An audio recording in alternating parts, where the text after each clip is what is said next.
Ok. Alors, Fabien, on se rencontre dans cette vidéo pour parler de ton étude de cas. Donc, est-ce que tu peux nous dire déjà, te présenter, où est-ce que tu travailles et voilà, parce que tu es agent immobilier, tu travailles où? C'est quoi ton secteur? Alors, merci Maria pour l'invitation. Effectivement, je suis agent immobilier sur Bordeaux et toutes les communes limitrophes de Bordeaux. Je me suis lancé récemment en tant qu'agent immobilier et je suis dans un réseau qui est écolo. Et en fait, on avait la problématique de pas utiliser ou d'utiliser le moins possible de méthodes de prospection qui utilisent du papier ou autre. Et donc, c'était assez naturel pour moi d'utiliser la prospection numérique et donc les Facebook Ads. Ok, donc on va peut-être présenter un peu le contexte. Donc, l'objectif, bien évidemment, c'était de générer des Mm. mandats vendeurs. Ça, c'est l'objectif final. Mais bien évidemment, ça passe aussi par la visibilité, etc. Donc, gagner la visibilité, ça, c'était aussi important. Donc, la stratégie que tu as adoptée, c'était de générer des rendez-vous pour les estimations offertes. C'est ce qui s'est fait pas mal sur le marché pour créer le lien de confiance avec la personne et ensuite pour signer le mandat. Donc, c'est ça en général c'est le chemin comme ça que la Ouais, plupart des agents immobiliers utilise. Donc, à Bordeaux, le budget publicitaire que tu as mis, donc nous, on va analyser une période de mois de mai mhm. 2022 parce que c'était une période où tu as eu le plus de leads par rapport à ce que j'ai vu. Au total, tu as eu, je crois, 77 ou un truc comme ça, ou 80 leads. Ouais. Mais sur le mois de mai, il y a eu plus que la moitié qui est tombée. Donc, je me suis dit, bon, on va analyser cette période-là. Et donc, tu as choisi une méthode de génération de contacts avec la publicité à formulaire Facebook. Donc, Ouais. OK. Donc, au niveau de la structure de la campagne, c'était la structure de génération de prospects avec le formulaire instantané. Donc, l'objectif pour les personnes qui ne connaissent pas,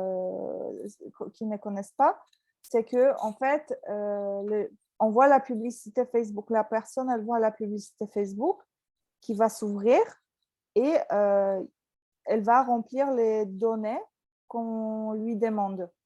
Donc, en général, c'est le numéro de téléphone, etc. Donc, avec le ciblage, tu as essayé d'atteindre les personnes qui étaient des vendeurs potentiels.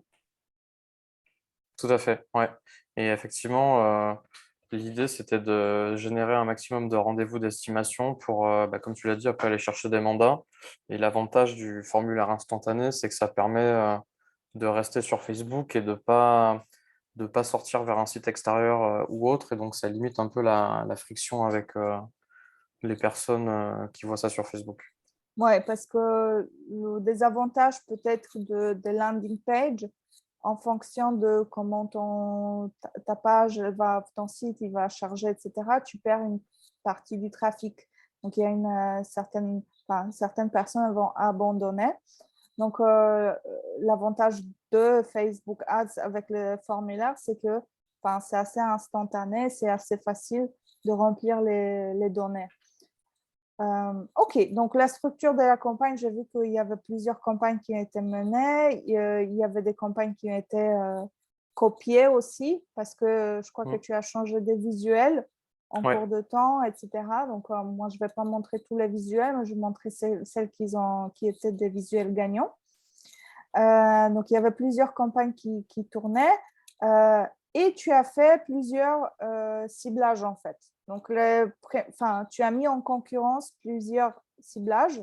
Donc, il y avait un ciblage global, Bordeaux, et 15 km autour de la mairie. Donc, la mairie, le centre même de Bordeaux, avec une audience large. Donc, tout le monde, tu as ciblé tout le monde. Ça, c'était le premier ciblage. Ensuite, tu as ciblé les personnes qui étaient intéressées par des prêts. Donc, tu as trouvé un ciblage comme ça sur Facebook. Troisième, c'était les personnes qui étaient intéressées par domicile. C'est ça? Donc, ta réflexion, c'était que les gens qui sont intéressés par le domicile, c'est des gens qui cherchent des biens immobiliers, c'est ça? Ou, enfin, Ouais, ouais. En fait, j'ai regardé la liste des critères, la liste des centres d'intérêt, pardon, sur lesquels on peut faire le ciblage avancé. J'ai essayé de sélectionner ceux qui me semblaient être cohérents avec je suis propriétaire vendeur et donc je peux avoir potentiellement un projet de vente. Mhm. Sachant qu'on est contraint aussi sur moi, comme je suis agent immobilier, c'est une catégorie spéciale sur Facebook qui veille à ce qu'on ne fasse pas de discrimination. C'est pour ça que l'âge, j'ai mis la fourchette la plus large de 18 à 65. C'est que Facebook ne nous permet pas, dans notre cas d'agent immobilier, de réduire Mhm. ça. Et on avait quelques contraintes aussi sur les centres d'intérêt. Mais donc, c'est pour ça que j'avais choisi les prêts, les crédits. Parce que bon, Mhm. la réflexion, c'était de se dire que si on est intéressé par un prêt, il y a de grandes chances qu'on soit en phase de recherche et donc peut-être de vente avant ça. Et pareil pour domicile. Ouais. Mhm. OK. Et j'ai vu, enfin, voilà, le quatrième, c'était les personnes qui étaient intéressées par le crédit. Parmi tous ces ciblages, le ciblage qui a le mieux marché, c'était le ciblage. Donc là, je vais aller peut-être dans le gestionnaire parce que je n'ai pas fait des captures d'écran, mais le ciblage qui a le mieux marché pour toi, c'était le ciblage large, en fait, global. Donc c'est là où tu as eu le C'est le plus de ciblage livres. général. Ouais. Ouais, c'est là où tu touches Ouais. le plus de personnes, en fait, et tu n'aimais pas de catégorie. C'est ce que moi, en général, je recommande quand on est en niveau local, de faire plutôt le ciblage global comme ça pour toucher le maximum de personnes. Donc là, tu as eu 38 prospects sur Facebook, donc 38 contacts.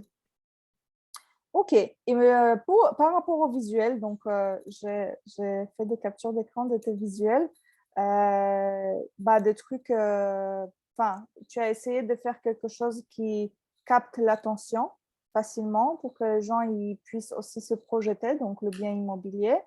Euh, et savez-vous précisément combien vaut votre bien immobilier? C'est quelque chose c'est une question qui est le plus je pense qui attire le plus de monde, non? Parce que les gens, Ouais. En fait, l'objectif, c'est... Hmm. ouais, j'ai essayé, comme tu l'as dit, déjà d'avoir des visuels qui captent l'attention. Je me mets à la place du prospect en me disant que quand tu scrolles sur Facebook, tu t'arrêtes sur les visuels qui retiennent ton attention. J'ai appris à mon grande dame que c'était pas forcément les visuels les plus jolis ou les plus travaillés. Mhm. C'était souvent les visuels les plus moches, il faut le dire, hein, qui captaient le plus l'attention et qui ressortaient le plus sur Facebook. Et effectivement, ouais, sur les estimations, la question qui marchait bien, c'était celle qui est dans le visuel là, qui est à l'écran. Ouais. Savez-vous combien vaut votre bien précisément? Parce que Mhm. souvent, c'est la question en fait que se posent nous, les prospects dans l'immobilier. Ils ont souvent un ordre d'idée de combien vaut leur maison, mais pas précisément et pas à l'instant T. Ouais. Mhm. Donc, Et il y avait la notion aussi, pardon, de rapidité avec l'estimation sous 48 heures, parce que c'est vrai que les gens sont quand même habitués aujourd'hui à avoir une réponse assez instantanée sur tout va très vite. Donc il y a aussi cette notion, je dirais, de rapidité à avoir. Ouais. ok. Donc, j'ai vu ces deux-là, j'ai fait les captures de ces deux-là, et c'est ces visuels-là qui a le mieux marché. Mm. C'est un visuel il est très coloré, donc on le voit bien sur Facebook. C'est un visuel que tu as pris quelque part ou C'est un visuel que j'ai récupéré sur un site tierce Mhm. en enlevant soigneusement leur nom. Donc c'est un peu D'accord. chacun fera ses risques et périls sur récupérer des visuels d'autres sites. Mais celui-là a très bien marché. C'est un visuel de la fourchette des prix par ville qui est actualisé tous les Mhm. mois. Et moi, personnellement, ça m'a surpris que ce soit celui-là qui a le mieux marché parce que, alors, il est super coloré, comme tu l'as dit, mais le texte, moi, perso, je trouve le texte un peu petit des villes. Mhm. Et parce que là, on le voit sur le grand écran, mais quand tu le regardes sur Ouais, une ad, sur ton mobile ou autre, ou même quand tu l'as sur ton écran Facebook, mais en haut à droite, là, l'espace ads, ouais, c'est un peu petit. Et pour autant, c'est celui-là qui a surperformé par rapport aux autres. Ouais. ouais. Voilà, c'est comme quoi il faut pas se fier à ce qu'on pense. Il faut tester des trucs. Moi aussi, très souvent, quand je faisais des campagnes, c'est les visuels qui étaient le plus simples ou qui, moi, je pensais que ça allait pas marcher. Et c'était ceux-là qui marchaient le mieux. Donc, il ne faut pas hésiter de, de tester des trucs. On est très Euh, souvent surpris, ouais. Ouais. Moi, je suis d'accord, il faut tester énormément de visuels et de textes parce qu'on est enfin, on est très souvent surpris et c'est pas ce qui marche, ce qui va marcher pour l'un ne marchera peut-être pas pour l'autre en fonction soit du métier, soit de la localité. Il mhm. faut vraiment essayer, ouais. Et donc, au niveau de formulaire, donc, quand les gens ils cliquaient pour voir, enfin, pour remplir le formulaire, il y a le formulaire qui s'affichait. Donc, il y avait, enfin, bénéficier d'une estimation juste prix de votre bien, demande d'estimation personnalisée en 2 minutes chrono et une réelle expertise. Donc, tu donnais les avantages, en fait, de se faire, de faire cette estimation. Tu donnais une estimation de prix qui soit juste, Ouais, que c'est rapide et que c'est une une réelle vraie expertise. expertise. Ouais. Parce que souvent, nous, c'est vrai que dans l'immobilier, les estimateurs que vous allez avoir en ligne qui vont vous donner une réponse instantanée, souvent, ça vous donne une fourchette. Votre bien vaut entre 200 000 et 300 000. Et justement, tout l'intérêt de ces estimateurs, pour les gens qui le font, c'est que derrière, les agents vous rappellent en vous disant, OK, on va vous donner un truc précis, naninana, parce que c'est une fourchette super grande, etc. C'est comme ça que le contact se crée.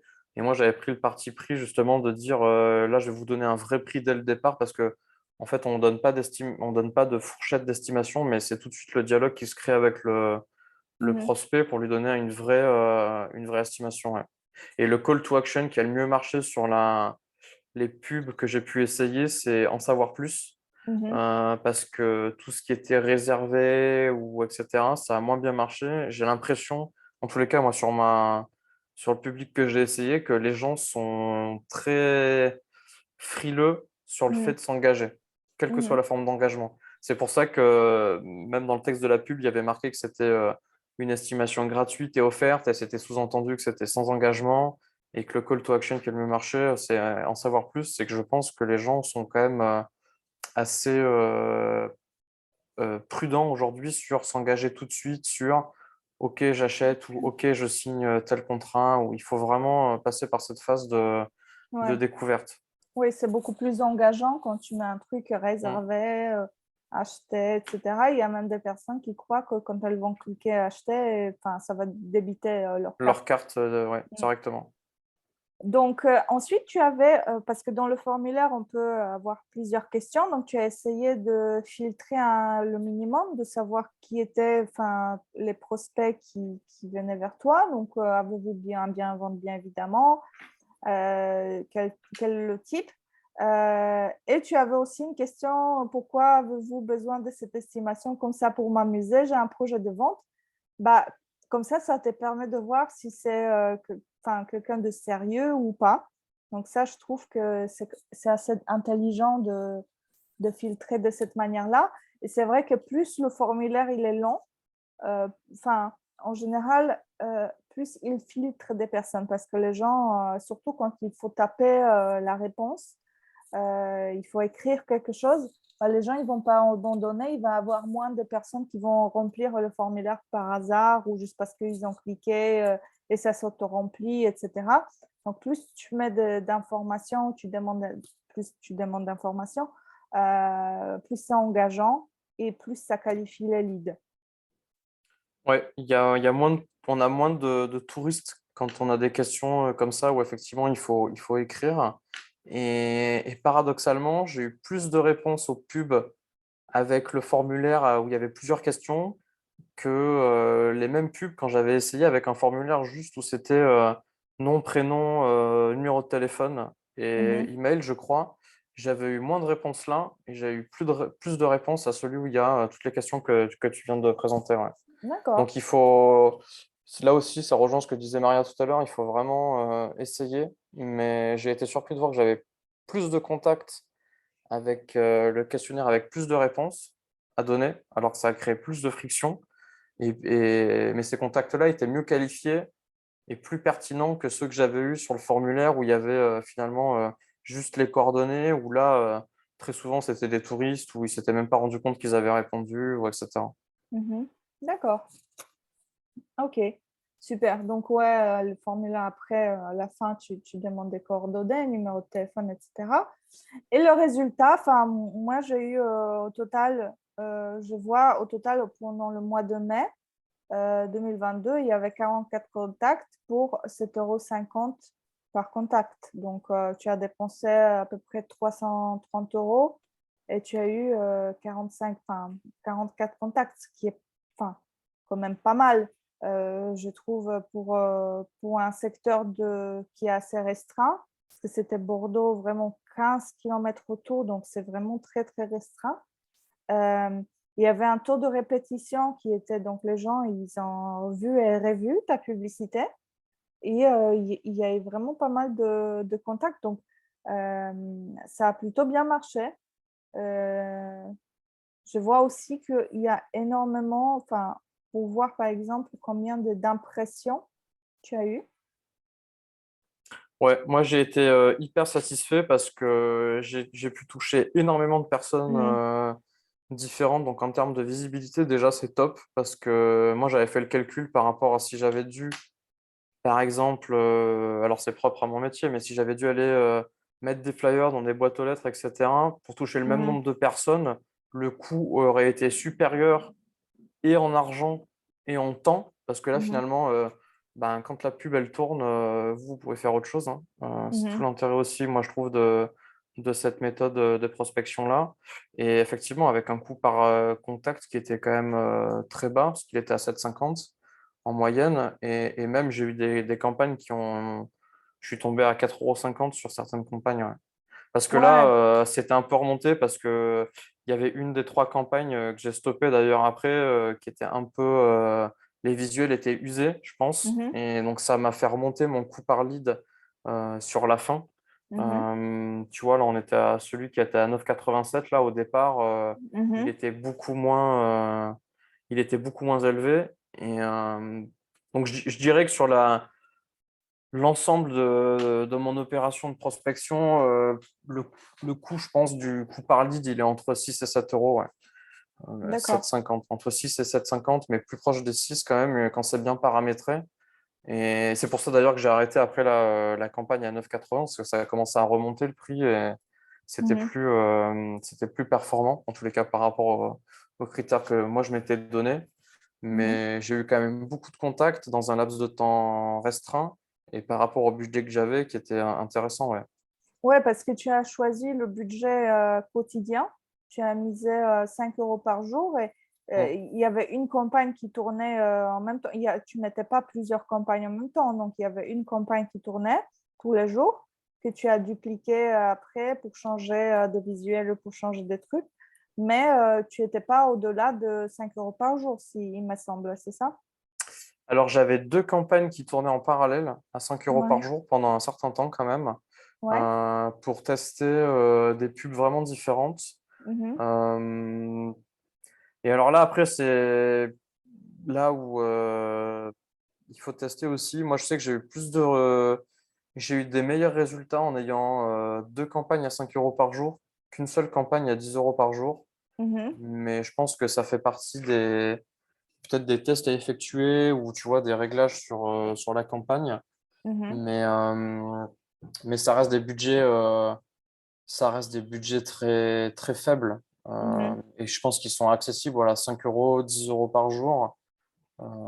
Ça reste accessible. Alors oui, ça fait 300 € à la fin du mois, mais euh, moi, demain, par un autre canal que les Facebook Ads, pour 300 euros par mois, je ne peux pas toucher 50 000 personnes et je ne peux Mhm, pas avoir autant de contacts. C'est mhm, clair que ça reste le canal pour moi qui a le meilleur rapport qualité-prix. mhm. Ok, bah, c'est super, bah, merci beaucoup. Est-ce qu'il y a des choses que tu aimerais peut-être conseiller, des conseillers immobiliers qui nous regardent, qui vont se mettre peut-être à faire la publicité, peut-être pour générer des leads? Est-ce qu'il y a des erreurs à ne pas commettre? Est-ce qu'il y a des choses auxquelles qu'il faut pas oublier? Moi, je conseillerais d'essayer. On l'a dit plusieurs fois, mais pour moi, c'est vraiment la clé. Il faut essayer plusieurs formats. Il faut essayer plusieurs visuels. Il faut se mettre à la place de son prospect parce que c'est pas parce que on va trouver nous un visuel beau ou moche que en fait il va marcher ou pas. C'est pas forcément celui qu'on préfère qui va marcher le mieux. Euh, et il faut essayer plusieurs formats. Et là, moi, c'est mes prochains axes de développement, c'est d'essayer autre chose que simplement une pub pour une estimation gratuite. Je vais essayer d'autres types de propositions de valeur, que ce soit sur organiser un webinaire, que ce soit sur peut-être des diagnostics offerts ou une session de conseil par téléphone offerte, où je pense qu'il faut vraiment essayer. On est encore en tous les cas en France, dans un marché qui n'est pas digitalisé, qui est quand même jeune sur cette partie-là, et enfin, c'est à nous de créer ce que ça sera demain, ouais. Donc je pense qu'il faut vraiment faut tester plein de choses différentes. Et aussi, ce que tu me disais tout à l'heure, quand on discutait avant d'enregistrer cette vidéo, tu me disais que il faut rappeler les gens dès que possible parce que, enfin, Ouais, le plus ouais, rapidement possible.